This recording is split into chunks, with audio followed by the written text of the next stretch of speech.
Well, I'm changing the glow plugs today.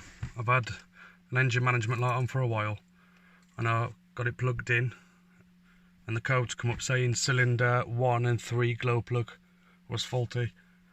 So I brought a pack of 4 off eBay. It wasn't very expensive, 30 something quid. And then, yeah, just going to fit them, but that bleep obviously indicates that I've got an engine management fault. It's just really, really annoying. So I thought, right then, let's get them changed. But the other problem you have with glow plugs, they very easily snap. So it's like a bit of a scary job, to be honest. It don't take much to snap them. I think the torque, the rated torque's 10 Newton meters, which is nothing. So the best way to get them out is use a torque wrench, put a torque wrench on it, set it to 10 Newton meters or even 8, and try and loosen it.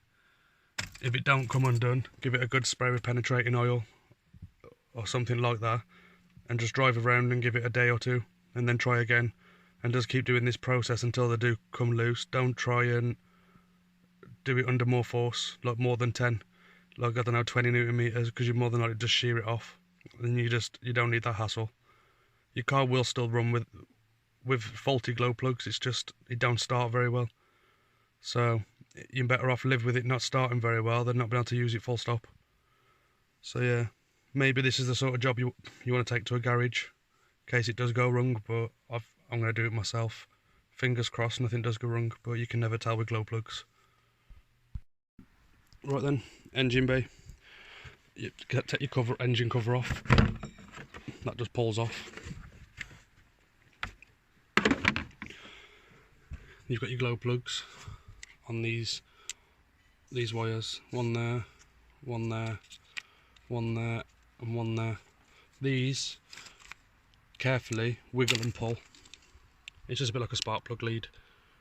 You just pull it off. Your glow plugs down there, and then yeah, pull them off. Give it a good spray down there, and then gently try to undo them with the torque wrench, ideally. And once you've undone them all, pull them all out, replace them all if everything goes to plan, and that's it then. Job done. We'll get on with it now. Go very slowly and don't hold the ratchet at the end.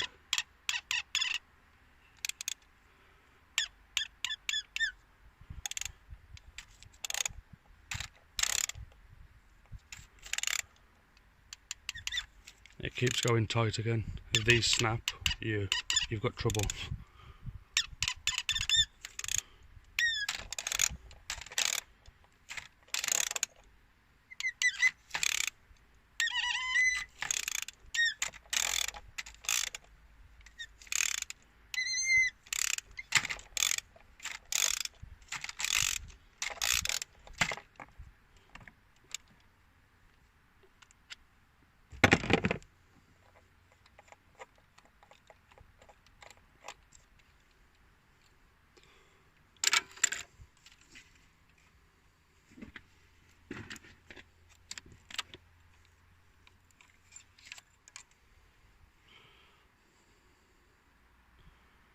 There you go. Can't get it to focus, but you just need to take your time when taking these out. You need to get a torque wrench on it really and set it to 10 Newton meters, and if it don't crack, if it don't loosen, give it a good spray in this and leave it for another day or two of driving and try again. If you try and set the torque any higher, you're more than likely shear it off. You'll snap it around this point, and then yeah, it makes the job massive. So yeah, they just weld themselves in.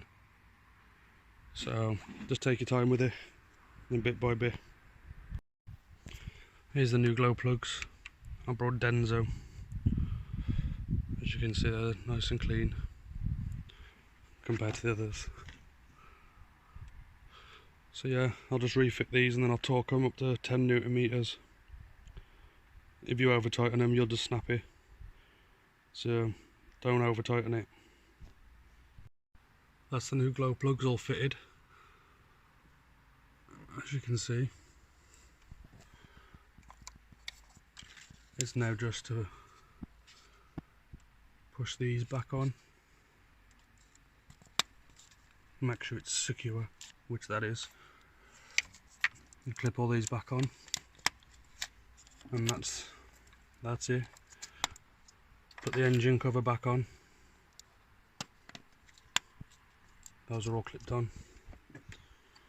Yeah, this stuff, I'd definitely use that. It's good stuff. I did this job as well when the engine was hot. You need the engine hot, really.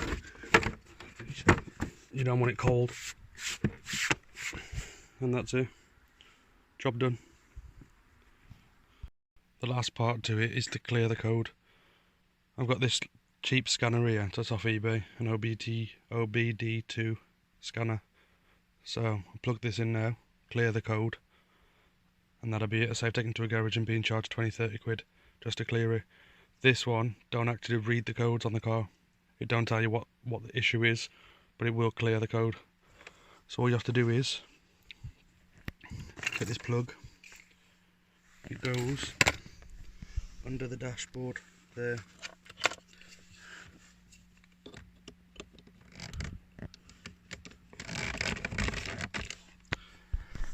It switches itself on then. Put your ignition on.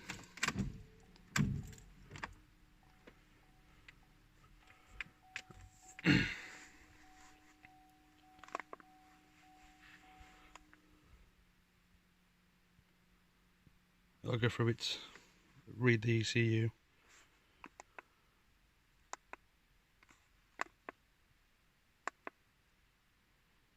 Raise. The management light's gone now. So switch ignition off. Unplug the scanner. There shouldn't be no beeping and no engine management light. There's no beeping.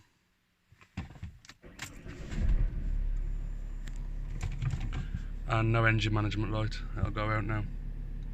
So that's the job done, start to finish. It's a 15-20 minute job.